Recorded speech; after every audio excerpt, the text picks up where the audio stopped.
I thought that was the best first half of basketball, complete first half of basketball that we've played in probably my 2 years here. We're getting better. We've taken time to get to know each other. I think it's starting to come together a little bit. We got a long ways to go, but I think we're defending significantly better over the past couple of weeks, rebounding the ball.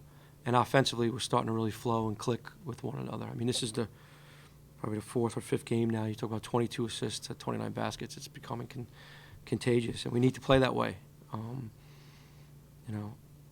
But then again, none of these teams have been Atlantic 10 teams. So our focus is still about getting better defensively, getting more cohesive, because the real deal starts on Wednesday night, and it's a heck of a league, and we know we got a long ways to go. We know we got to get a lot better, but I think we're ready to take on that challenge right now. Does this 4-game streak give you a little bit more of a positive feeling, a little boost going into the Yeah, I think so. I mean, certainly better than the alternative. But yeah, I mean, anytime you can put together 4 games in a row where you actually play well and you win, it builds confidence in the kids, obviously. But even the confidence building, I see us getting better, which I think is the most important stuff, and that's the stuff we talk about more. But yeah, I mean, certainly going in, playing some pretty good basketball. I think it's the best basketball we've played this year. So going into the league, obviously, you feel good, but we know where we're at, and we know what we have to do to win games in this league, and it can be extremely difficult. 32-7 bench scoring. Looks like you're kind of bringing waves of guys in off the bench. What did you see from them? Obviously, you didn't like that number. Well, you know what? That's the way we were trying to play all year. We just never had our pieces. This is the third game that we've had our whole team, our whole roster has actually been ready to play, barring injuries. So it's taken us a while to get to this point, but we don't drop off that much when we go to the bench, and that allows us to play really hard and play really fast. And that's been the goal.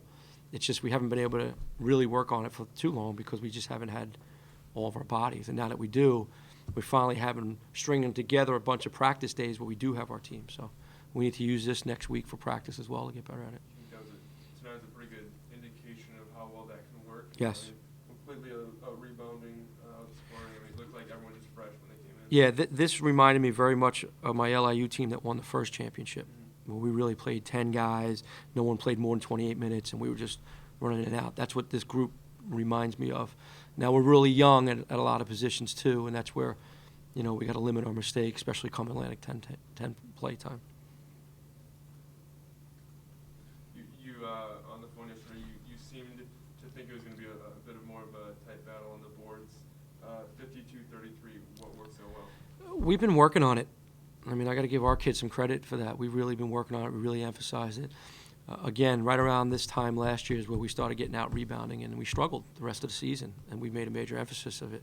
And this is a very good offensive rebounding team. They've been out rebounding their opponents significantly. They're a great offensive rebounding team, and I thought tonight we did a fantastic job on the glass.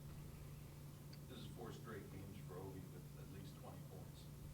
Do you see him coming into his own? Yeah, I think he's getting more comfortable. I think everybody's kind of fitting into their roles now because now that we have our team, we're able to really establish our roles, and he's feeling comfortable with it. And he understands, we all understand. It's going to be nice that he's not going to get 20, and can we win when he doesn't?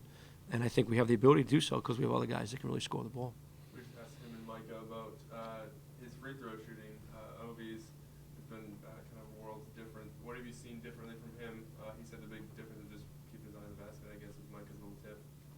Yeah. Is that all it took? I guess. Even as a team, to be honest, we stopped talking about it. We just stopped talking about it. Get to the line. We're getting fouled. We're getting our 25 free throws a game. Just relax, step up to the line, and make your free throws. So, repetition, they know what to do, and we shoot them every day. So just shoot them with confidence. With the A-10 starting next week, is there anything you would have liked to see better by now? Yes, I would have.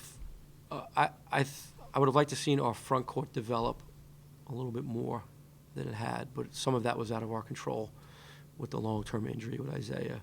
So the development, LG, Isaiah, Darius, if they can come along within the Atlantic 10, then we'll have a chance to compete. and don't need all of them, need 1.5 of them. You know what I mean? So if these guys come along, then I think we have the depth that we need throughout our roster. Enter the A-10 season, 7 wins, same thing you had last year. Then obviously the 1-15 game. What can the team take from that experience to apply to Well, understanding what it was, we got crushed in the glass in the Atlantic 10 last year. But our focus right now, we've talked about, is one day at a time, one practice at a time, and one game at a time. And that's what we have to focus on. Last year was last year, but it's a totally different roster. But the league is a beast. It's a great league. And we're going to have to play well every single night and compete in this league.